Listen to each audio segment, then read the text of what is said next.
Revenge with Karen. I'm sitting in a chair that smells like 15 years of terrified ass sweat and stale Folgers, watching a pressure gauge for a fuel line in rural Pennsylvania twitch like a meth addict coming down off a 3-day bender. It's 3 a.m. Most of you are asleep, or maybe you're doom scrolling while your spouse snores, wondering where it all went wrong. Me. I'm the reason the eastern seaboard doesn't wake up to a fireball instead of a sunrise. I'm the silence between the spark and the boom. My name is Donna. I'm 45, I look 55, and I have the lung capacity of a coal miner's canary thanks to a pack-a-day habit I picked up during the divorce. For 6 years, I've been the senior integrity manager for Miller Energy. Sounds fancy, right? It's not. Means I'm the glorified babysitter for 4,000 miles of rusting steel pipe that carries enough jet fuel and diesel to turn half the Midwest into a Michael Bay movie. The control room is a tomb. No windows, just banks of monitors glowing with the kind of harsh blue light that makes your skin look like uncooked chicken. The air conditioning hums this low, vibrating note that rattles your fillings. It's my church, the Church of Flow Dynamics. The god of this church is a grumpy old bastard named Physics, who doesn't give a single flying shit about your quarterly earnings report. Tonight, Sector 4 is acting up again. It's a junction near a creek, a 60-year-old valve that sticks whenever the temperature drops below freezing. The screen shows a pressure spike, 900 psi and climbing. The safe operational limit is 850. If it hits 1,100, we start popping welds. I don't panic. Panic is for people who have hobbies and hope. I lean forward, crack my knuckles, which sound like dry twigs snapping, and type in the command to throttle the flow upstream. Click, clack, enter. The numbers hesitate. The graph flatlines, then dips. 890, 860, 840, safe. I take a sip of coffee that's been sitting on the desk since midnight. It's cold, viscous, and tastes like pencil shavings. Perfect. Now, here's the kicker. By saving the pipe, I just slowed down the delivery of 50,000 barrels of diesel by about 12% for the next hour. That means a tanker truck in Pittsburgh is going to wait an extra 20 minutes. That means a spreadsheet somewhere is going to turn from a happy green to an angry red. And that means Preston is going to lose his mind. Preston is the founder's son. Imagine a golden retriever that went to business school, but flunked out of being a good boy 101. He wears suits that cost more than my truck and has teeth so white they qualify as a blinding hazard. His dad, Old Man Miller, built this company with a welding torch and grit. Preston thinks integrity is a brand of cologne. To him, I'm not the safety net. I'm the obstruction. I'm the grumpy woman in the basement who keeps ruining his optimization metrics, wants the graphs to be smooth lines, straight up and to the right. But pipes aren't smooth. Pipes are chaos encased in metal. They breathe, they rust, they groan. Look, before I get into how I burned this whole kingdom to the ground, do me a solid. If you're reading this while hiding in the bathroom at work, hit that upvote or subscribe button or whatever. It helps the algorithm find more disasters like me, and God knows we need the company. Consider it a tip for the janitor. So, back to the grime. I log the incident, Sector 4 valve sticking, throttled for preventive mitigation. Recommendation, inspect immediately. I know exactly what's going to happen when the sun comes up. Preston is going to walk in here, smelling like sandalwood and entitlement, and ask me why I choked the revenue stream. He doesn't see the explosion I prevented. He only sees the dollars I delayed. I look at the monitor.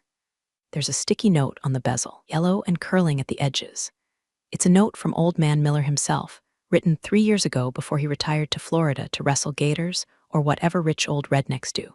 It says, "Becky, if it leaks, we lose. Don't let it leak." Simple, direct, the kind of order you can respect. But Old Man Miller isn't here anymore. Preston is. And Preston has been trying to figure out how to fire me for 6 months. Thinks he can replace me with an algorithm or a cheaper contractor who will just so the pressure gauges until something bursts. I light a cigarette. Yeah, I know, you can't smoke in a control room. Fire hazards, oxygen sensors, blah, blah, blah. I taped over the smoke detector above my desk 2 years ago. It's the only rebellion I have left. I exhale a cloud of gray smoke at the screen, watching it swirl around the jagged red line of the pressure graph. Come on, you rusty bitch. I whisper to the valve in the state. Hold together one more night. I'm tired. Not the kind of tired that sleep fixes. The kind of tired that settles in your bones when you realize you care more about the company's survival than the people who own it do. I've spent 6 years listening to the heartbeat of this monster. I know every murmur, every arrhythmia. I know that the pump station in Toledo vibrates when it rains. The sensor in West Virginia gives false positives when the humidity hits 90%. I am the ghost in the machine, and they're about to try and exorcise me. I check my email. There's a draft I've been working on for a week. It's addressed to the Federal Pipeline and Hazardous Materials Safety Administration, PHMSA. It's got attachments. Lots of attachments. Pictures of corrosion Preston told me to ignore. Emails where he asked me to massage the data. I haven't sent it yet. I'm not a rat, I'm a loyal dog, but even a loyal dog bites if you kick it enough times. The door to the control room buzzes. It's barely 6 a.m. The shift change isn't for another hour. My stomach drops, not fear, anticipation. Like hearing the tornado siren start up. The door opens and in walks Preston. He's not alone. He's got 2 security guards with him and 2 cops who look like they failed the entrance exam for the mall patrol. Preston is smiling. That's never good. It's the smile of a shark that just found a seal with a limp. "Morning, Donna," he says. His voice is smooth like oiled plastic. "Rough night with the numbers, I see." I put out my cigarette in a half-empty soda can. "Saved your ass in Sector 4, Preston. You're welcome," he chuckles. It's a dry, hollow sound. See, that's the problem. You see disaster everywhere. We see inefficiency. I spin my chair around. "What do you want, Preston?" "I've got reports to file." "Oh, don't worry about the reports," he says, stepping closer. The security guards shuffle awkwardly behind him. "We're making some changes, going in a more dynamic direction. I know what's coming. I can feel it in the air, heavier than the cigarette smoke." The shotgun blast is loaded. Dynamic, I repeat.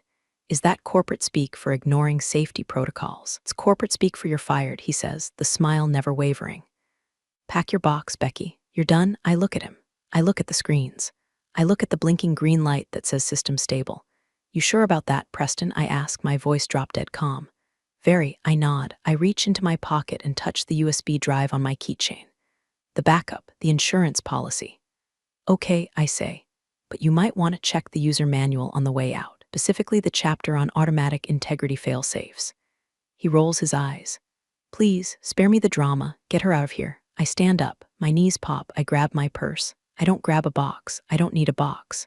18 minutes, I say. "What?" "You have 18 minutes, I say, walking past him.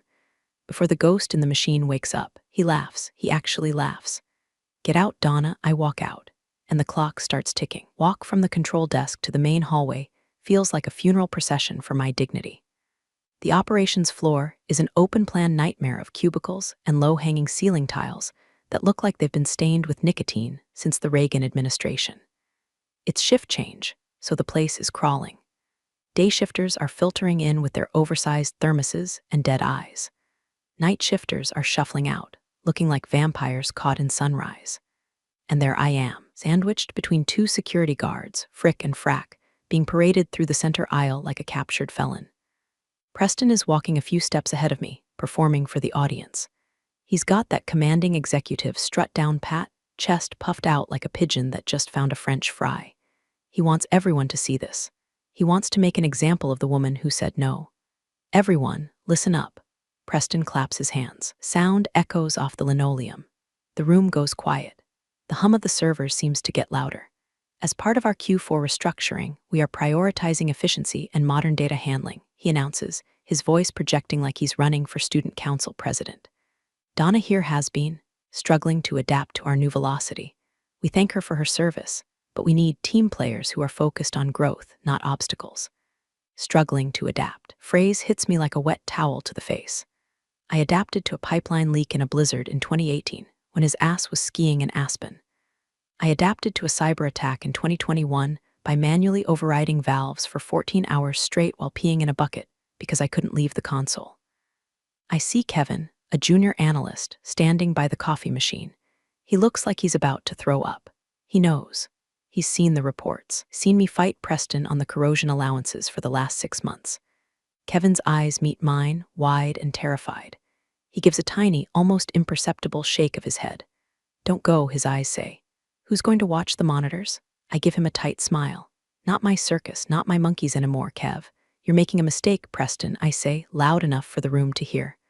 I don't shout. Shouting is for people who are losing. I keep my voice flat, reading a pressure gauge. Preston spins around, looking delighted that I'm taking the bait. The only mistake was keeping you on this long, Donna. Your safety buffers cost us $3 million last quarter. Those buffers kept the pipeline from rupturing under the Illinois River, I counter. But hey, who needs fresh water when you have quarterly bonuses, right? A few nervous chuckles from the back of the room. Preston's smile tightens. His face flushes a blotchy pink, clashing with his chemically whitened teeth. Security, escort her out. Now, and revoke her credentials immediately. One of the guards, a guy named Mike who I've shared donuts with for 5 years, looks at me apologetically. Sorry, Becky, he mumbles. Just doing the job. It's okay, Mike, I say. Just make sure you're not standing near the blast zone in. I check my cheap Casio watch. 16 minutes. Preston scoffs, loud and theatrical. Oh, stop with the cryptic nonsense. There's no bomb. She's just being dramatic. It's a classic hysterical reaction. Hysterical, that word, that specific word. It's the matches to my gasoline. I stop walking. I plant my steel-toed boots on the cheap carpet and stare Preston dead in the eyes. It's not a bomb, Preston, I say, my voice dripping with the kind of venom you usually have to pay extra for. It's a protocol. The Founder's Integrity Cascade. You know, one your dad insisted on. The one that requires a licensed Level 4 integrity manager to be logged in at all times. He waves a hand dismissively. We have plenty of managers. Not Level 4s, I say. I'm the only one. And per the federal compliance agreement you signed, which I'm guessing you didn't read because it didn't have pictures, if the primary credentials are revoked without a scheduled handover. Well, I let the silence hang there. Well, what? He snaps. System assumes the worst, I say. It assumes the control room has been compromised. Hostile takeover, terrorist act, ransomware, and it defends itself. You're bluffing, he sneers. IT will override it. IT can't override physics, Preston. And they certainly can't override a hard-coded logic gate written in COBOL by a guy who died in 1998. He steps into my personal space. I can smell his breath, peppermint, and coffee masking the rot. If you sabotaged my network, I will sue you into homelessness. I didn't sabotage anything, I say, smiling for the first time. It's not a nice smile. It's the smile of a wolf watching a sheep wander off a cliff. I just did my job. I built a system that refuses to be run by idiots. If that feels like sabotage to you, that's a confession, not an accusation. I turn to Mike. Let's go, Mike. I want to beat the traffic before the news crews show up. Walk to the elevators. I can feel Preston's eyes boring into my back. I can hear him barking orders at Kevin. Get IT on the phone, check the code. She's lying. The elevator doors slide open. I step in. As the doors close, I see the digital clock on the wall. 06:14 a.m. 14 minutes left. The doors shut, cutting off the sight of Preston's red face. The silence of the elevator is beautiful. I lean back against the mirrored wall and close my eyes. My heart is hammering against my ribs, but my hands are steady. I reach into my pocket and pull out my phone. No service in the elevator. Perfect. I'm not just walking out of a job. I'm walking away from the only thing that's given my life meaning since my husband left me for a yoga instructor named Tiffany who thinks gluten is a government conspiracy. I poured my soul into those pipes. I know every weld. And now, leaving them alone with a man who thinks they're just lines on a spreadsheet. It hurts. It hurts like a physical blow. But there's a cold, hard kernel of satisfaction in my gut. They wanted to cut costs? Fine. Let's see how much it costs when the automated safety valves slam shut on 50% of their inventory. Going down. The elevator descends with a lurch that feels entirely too metaphorical. I'm in a metal box, dropping toward the bottom. The people at the top are about to find out gravity is a bitch. Mike, the security guard, shifts his weight. He's staring at his shoes. So, is it real? The 18 minutes thing? I look at him. Mike has 3 kids and drives a Honda Civic with 200,000 miles on it. He's good people. Mike, do you remember the pipeline burst in 09, the one in Kalamazoo? Yeah, he says. Big mess. Old man Miller laid awake for weeks after that, I tell him. Was terrified some hotshot MBA would try to run the pump's red line just to boost the stock price. So he had me write a script. We called it the dead man's break. If the designated integrity manager, that's me, gets booted off the system without a replacement keying in, the system assumes no one is driving the bus. And it stops the bus, Mike asks. It doesn't just stop it, I say. It chokes it. It drops every flow rate to conservative safe mode, isolates the high-pressure zones. It basically turns the entire network into a trickle until a qualified adult logs back in. Mike whistles low. Preston is gonna shit a brick. Preston is gonna build a whole house out of bricks, I correct him. The elevator dings, lobby level. We step out onto the polished marble floor. The lobby of Miller Energy is designed to intimidate. High ceilings, abstract art that looks like twisted metal ironic. A giant digital map of the US on the wall with glowing green lines representing the pipeline network. I stop and look at the map. It's beautiful. Arteries of energy pulsing across the continent. I wrote the code that drives the visualization on that wall. I know that the green line near St. Louis is actually under maintenance and should be yellow, but they hard-coded it green for the investors. Lies, I mutter. Pretty, shiny lies.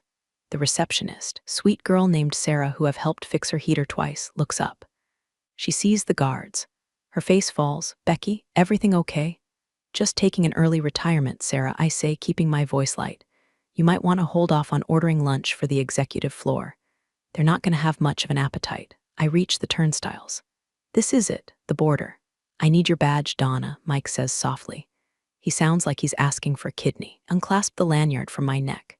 The plastic ID card is worn smooth at the edges. My photo is from 6 years ago. I look younger, less angry, less tired. I look like someone who thought she could make a difference. I hand it to him. And the phone, the other guard says, company property. I hand over the company iPhone.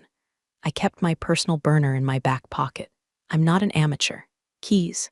I drop the ring of keys into Mike's hand. Master key to the control room. The key to the server cage. The key to the gate at the dispatch yard. Take care of yourself, Mike, I say. You too, Becky. I push through the turnstile. It clicks. A mechanical, final sound. I walk out the glass double doors, and the humid air hits me like a wet blanket. The sky is gray, threatening rain. The parking lot is filled with the sensible sedans of the workers and the obnoxiously large SUVs of the management. I walk to my truck, 2015 Ford F-150 with a dent in the tailgate and a bumper sticker that says, if you can read this, you're too close to my hazardous materials. I climb in. The cab smells like stale tobacco and fast food wrappers. It smells like home. I put the key in the ignition, but I don't turn it. I just sit there. My hands are shaking now. The adrenaline is wearing off, replaced by a cold, hollow dread. I just blew up my career. I just burned the bridge, river, and the village on the other side. I check my personal phone. 06:22 a.m. 8 minutes since I left the desk. 10 minutes left on the timer. Inside that building, Preston is probably screaming at Kevin. Kevin is probably frantically typing, trying to find the override code. But he won't find it, because the override code isn't a password. It's a biometric handshake that requires my fingerprint and a specific sequence of commands that I never wrote down. Preston thought he was firing an employee. He didn't realize he was pulling the fuel rod out of a nuclear reactor. I could drive away. I could go home, crack a beer, and wait for the lawsuit. But I don't. I sit there, staring at the building. I want to watch. I want to see the moment the all systems normal banner in the lobby flickers and dies. I light a cigarette. The lighter flares, a tiny burst of warmth. Tick-tock, Preston, I whisper. Tick-tock, my phone buzzes, a text from Kevin. Kevin, he's trying to use the admin bypass. It's not working. The system is asking for integrity token. What is that? I don't reply. I just watch the smoke curl up against the windshield. The integrity token is me, Kevin. It's the 6 years of missed birthdays, the ruined marriage, the ulcers, the sleepless nights. It's the human cost of keeping that oil moving. And Preston just threw it in the trash. Now he gets to see how much the trash was actually worth. I'm sitting in my truck, playing chicken with my own conscience. My phone is blowing up. Kevin is texting me like he's trapped in a burning building. Kevin, Becky, please. The pressure sensors are flagging yellow. Preston is yelling at IT, but they can't see the logic block. Help, Kevin. T-4 minutes on the countdown you mentioned. Is this real? I flip the phone face down on the passenger seat. The vibration against the leather sounds like an angry hornet. Inside the building, I know exactly what the air feels like right now. It's getting thick. The low hum of the AC is being drowned out by the rising pitch of confusion. Preston is likely standing over the main console, his expensive suit jacket unbuttoned, sweat beading on that spray-tanned forehead. He's used to problems he can solve with money or bullying. He can't bully a line of code. He can't bribe a pressure differential.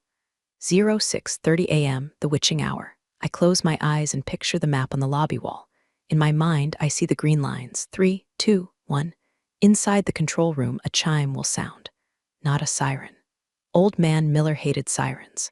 He wanted a chime like a grandfather clock. Gentle reminder of mortality, he called it. Bong. On the screens, the flow rate indicators for the northeast corridor will drop. Not to 0, that causes hydraulic hammer and breaks pipes. No, they'll drop to exactly 48%. The safe harbor speed, it starts. I look up at the building. From the outside, nothing changes. It's just a glass box in a gray parking lot, but I know. My phone buzzes again. It's not Kevin this time. It's an unknown number, probably Preston using a desk phone. I let it ring. Then, the first visible sign. A tanker truck pulls up to the loading gate at the south end of the facility. The driver swipes his card. The gate doesn't open. He tries again. Nothing. He leans out of the cab, throws his hands up. He honks. I chuckle. It's a dark, jagged sound. Sorry, buddy, pumps are napping. Come back when management grows a brain. The system logic is ruthless.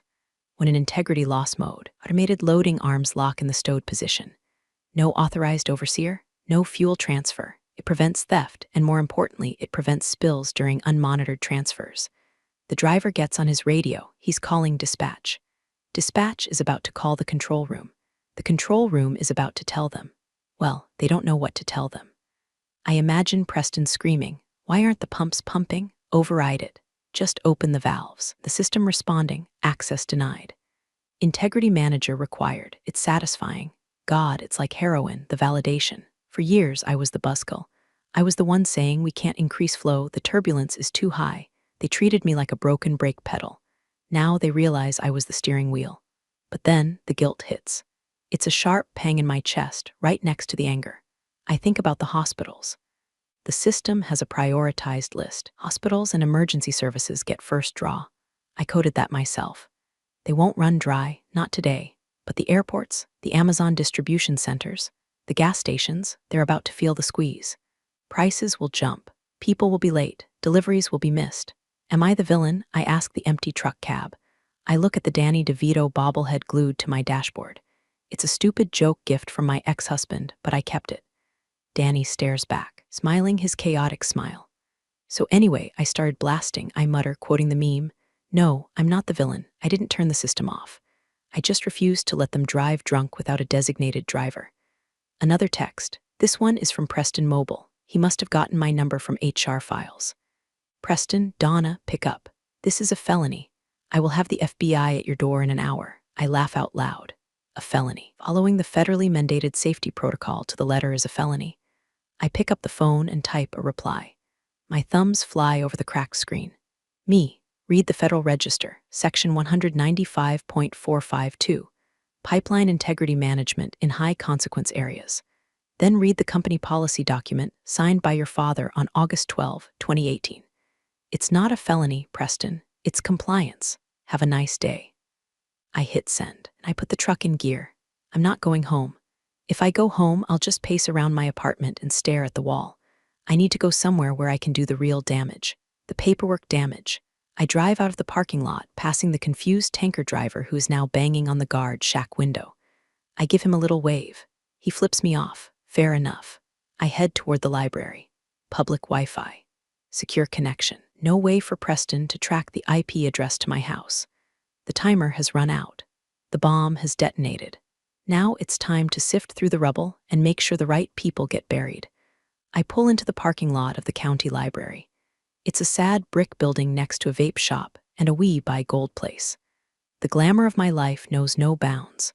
I grab my laptop bag, a heavy canvas messenger bag that survived more field inspections than most soldiers have deployments, and head inside. The air is quiet, smelling of old paper and carpet cleaner. I find a table in the corner, far away from the weird guy sleeping in the periodicals section.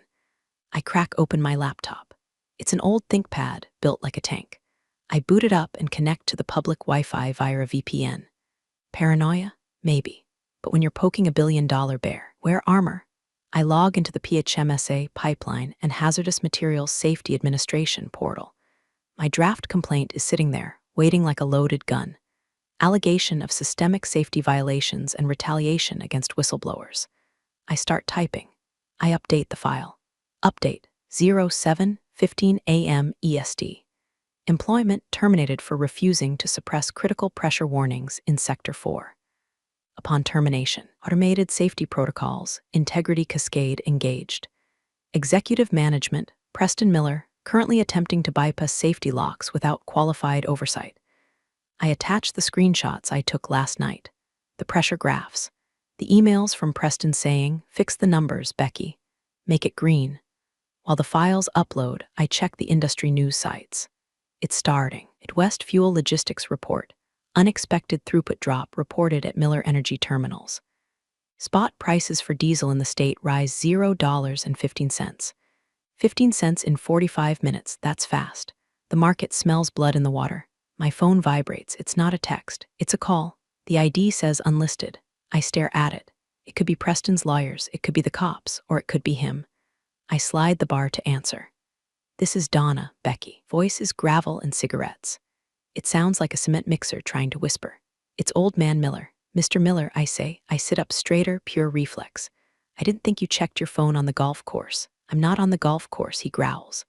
"I'm in a boardroom in Chicago, watching my net worth drop by $4 million an hour. Tell me what's going on. Ask your son, sir. He's the one running the show now." "I'm asking you," Miller snaps. "Preston is screaming about hackers and sabotage. He says you wrote a virus." "I didn't write a virus, sir. I let the system run the integrity cascade, the one you signed off on. Remember, the one that says if the integrity manager is removed without a certified handover, the system throttles down to prevent a catastrophic failure." Silence on the other end. Heavy breathing. "He fired you?" Miller asks. His voice is quieter now. Dangerous. 6:00 a.m. this morning. Security escort. No handover, no transition. Just get out. "Jesus Christ," Miller mutters. "The idiot, the absolute idiot." "He tried to override it, sir," I add. "I suspect he's still trying. If he forces a bypass on the logic gate while the pressure is unstable in Sector 4, well, you know what happens to the welds on the Cuyahoga line. They unzip," Miller says, "and we dump 10,000 gallons into the river." "Exactly. So the system is protecting you, Mr. Miller. It's doing exactly what we paid it to do. It's stopping your son from committing an environmental crime." "Becky," Miller says, "I need you to fix this. Log and remote, override the cascade. I'll pay you double your salary, consulting fee, whatever. It's tempting.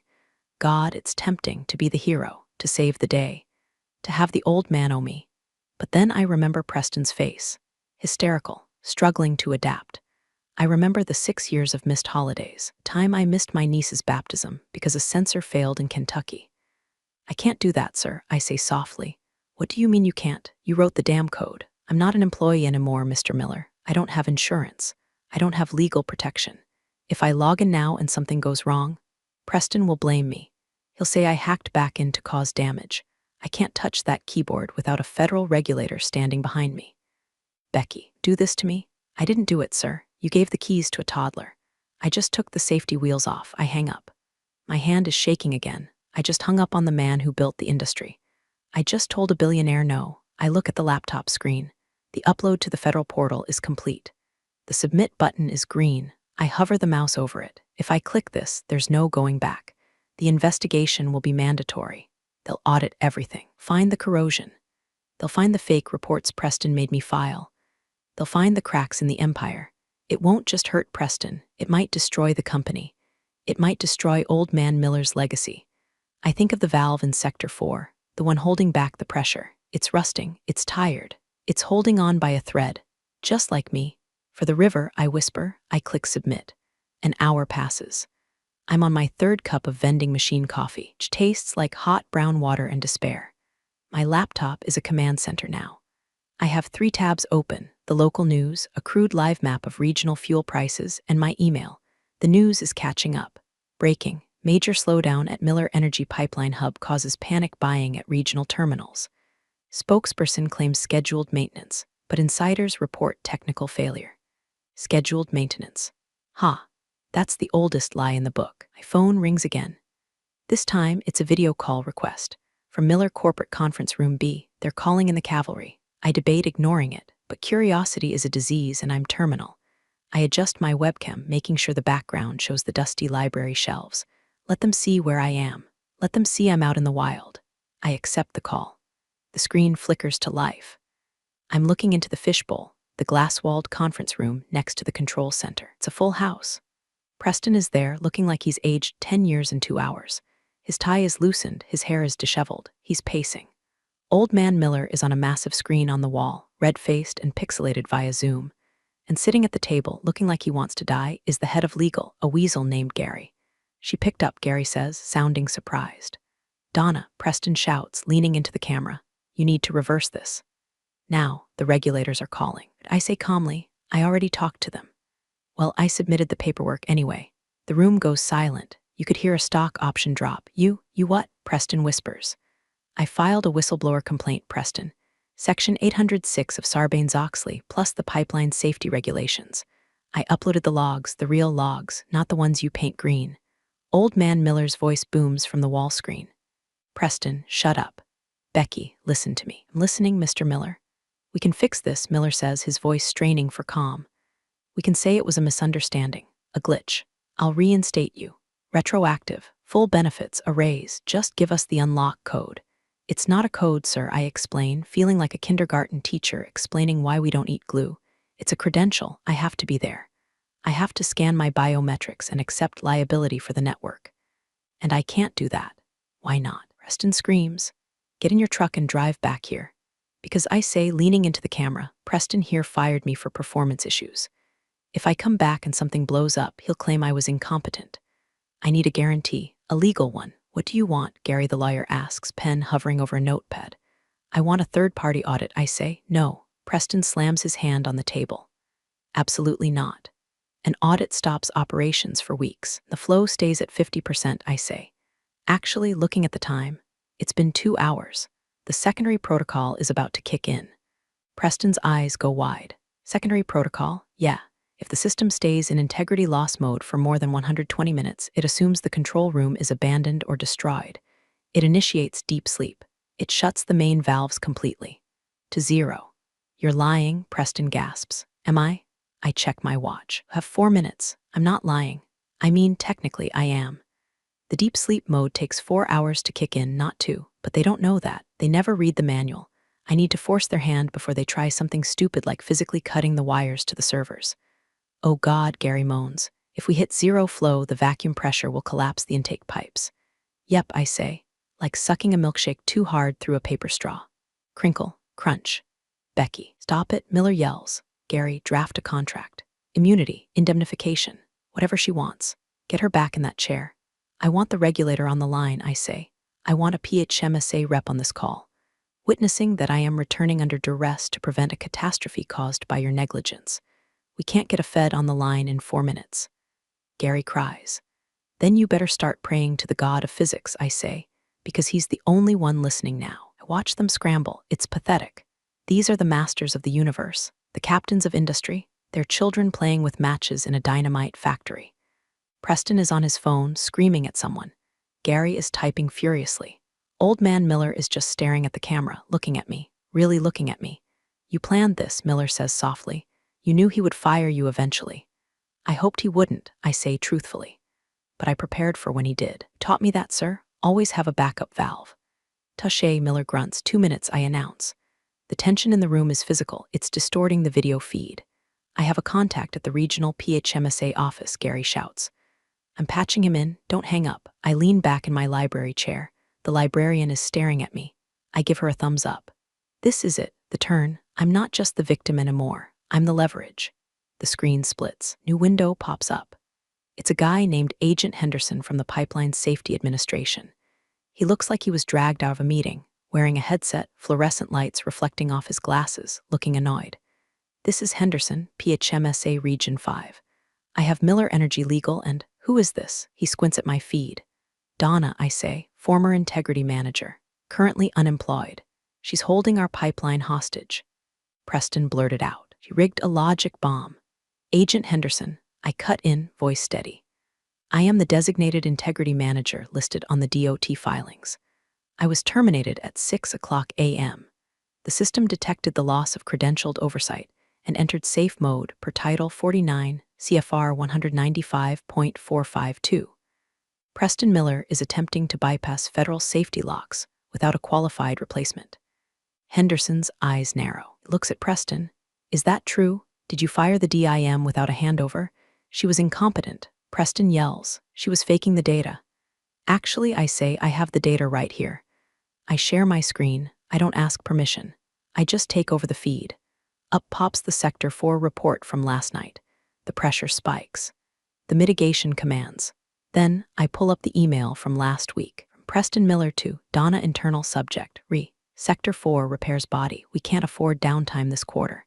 Stop flagging the corrosion issues. Just reset the sensor limits to allow for higher variance. If the numbers look red, the stock drops. Make them green. Jesus, Gary the lawyer whispers. He buries his face in his hands. Agent Henderson leans closer to his screen.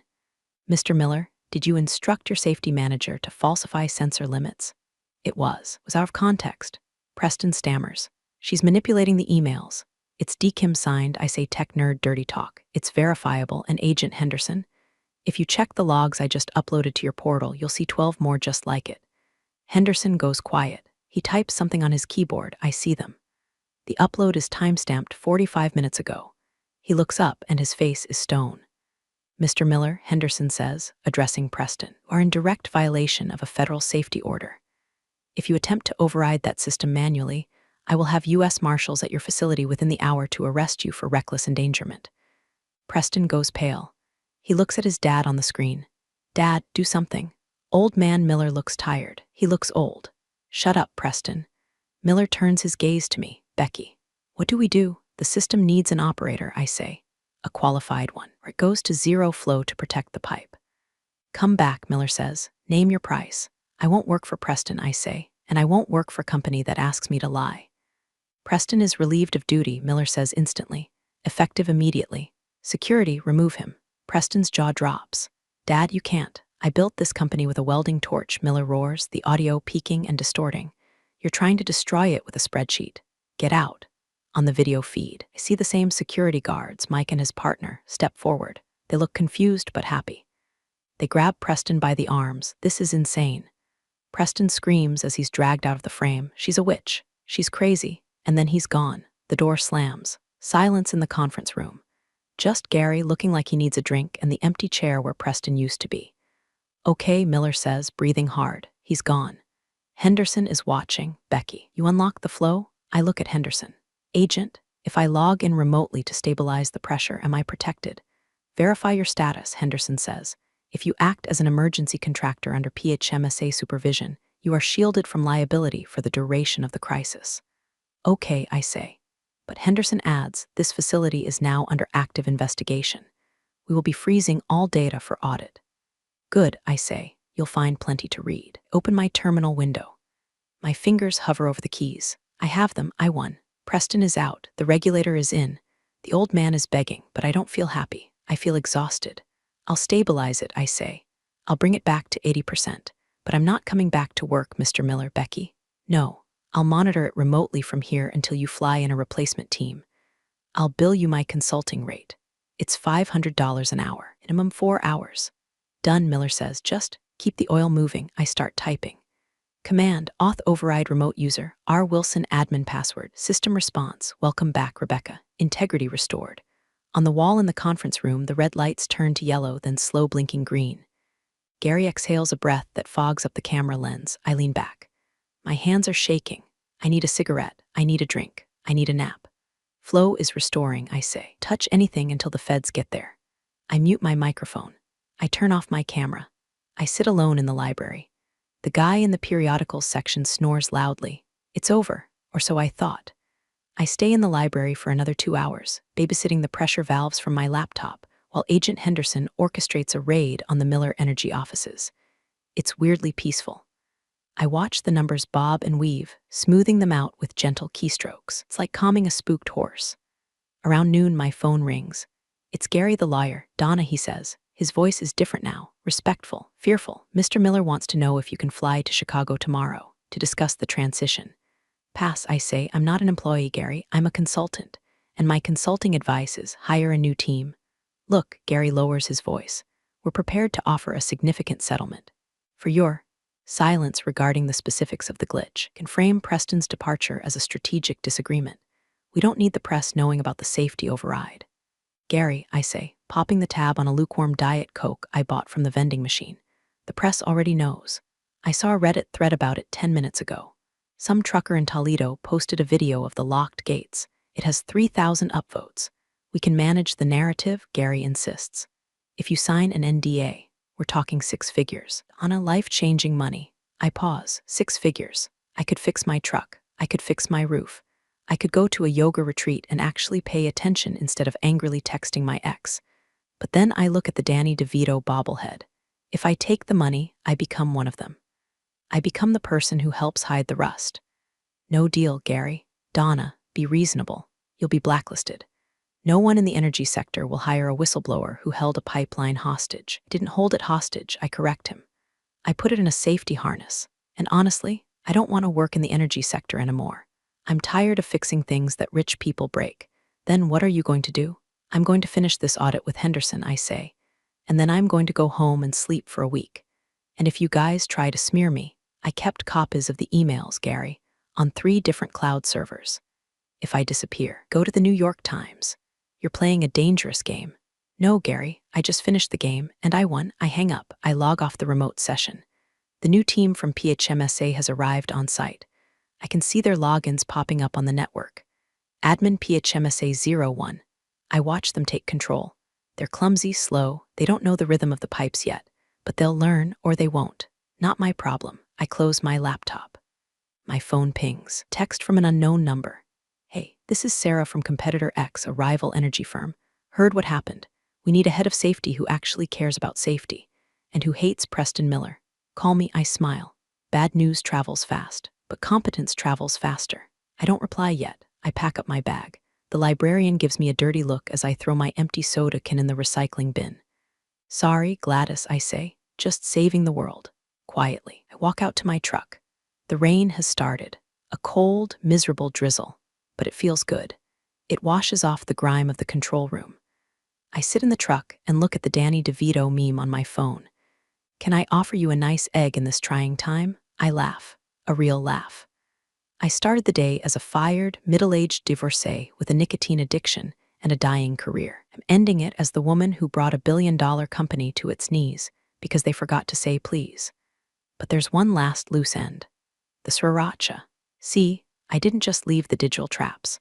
I left a few physical ones in the office before I walked out. Preston keeps a bottle of expensive collagen water in the break room fridge. He drinks it every day at 1 p.m. for his skin elasticity. Yesterday, injected about 3 ounces of ghost pepper extract into it. I check my watch. 1:15 p.m. Right about now, Preston is probably sitting in the security office, waiting for his dad's lawyers, taking a sip of his fancy water. I really hope he likes spicy food. I'm halfway home when the news alert hits. Miller Energy CEO Preston Miller steps down amidst federal safety probe. Stock tumbles 14%. Steps down. That's the polite way of saying Daddy fired him. I stop at a gas station to fill up the truck. Irony isn't lost on me. I'm buying the very fuel I spent the morning choking off. The price is up 20 cents. Thanks, Preston, I mutter, swiping my card. While the pump runs, I check my email one last time. There's a message from Kevin, the junior analyst. Subject, Holy SHT body, Becky. You're a legend. Preston drank the water, threw up in the trash can in the lobby while the feds were walking him out. It was poetic. Also, the new guys from PHMSA are asking for your notes. They said the code is elegant. Miss you already. Kev, I smile. Good old Kevin, he'll be fine. He's got good instincts. I finish pumping gas and climb back in. The smell of diesel is strong on my hands. I used to hate that smell. Now, it smells like victory. I call the number from Sarah at the rival firm. This is Donna, I say. Donna, glad you called, Sarah says. She sounds sharp, professional. We heard the tapes. The regulator released the audio of the conference call. I didn't sabotage anything, I just did my job. That's going to be on t-shirts by next week. I don't want t-shirts, I say. I want a contract that says I have absolute veto power on safety shutdowns. No questions asked. No call the CEO. If I say stop, we stop. Done, Sarah says without hesitation. And the salary? Double what Miller was paying me, plus a company truck. A new one with heated seats. Deal. Can you start Monday? Make it Wednesday, I say. I have a date with a bottle of wine and a Danny DeVito marathon. Wednesday it is. I hang up. I drive home. My apartment is quiet. My cat, a one-eared stray named Valve, greets me at the door. I pour a glass of cheap Merlot and sit on the couch. I pull up the Miller Energy stock ticker on my phone. It's still dropping. I didn't destroy them. They destroyed themselves. I just turned on the lights so everyone could see the rot. I take a sip of wine. It's not great wine, but it tastes like freedom. Preston is probably crying in a limousine right now. Old man Miller is probably drinking scotch and wondering where he went wrong raising that boy. And me, I regulate the pressure. I keep the temperature stable. When things get too hot, I shut it down. I open Reddit. I start typing. Title: For 6 years, I monitored every pipeline valve in your family's fuel network. Now you're firing me because I make the numbers look bad? Post: Buckle up, folks. This isn't another found her iPhone under the couch story. I hit post. Outside, the rain stops. The sun pokes through the gray clouds. It's not a perfect day, but the pipes are holding. The river is clean, and I'm finally fully offline. We're all healed. Appreciate you sticking around, you wise old rebels. Smash that subscribe button, or this fossil might just cause another epic fiasco.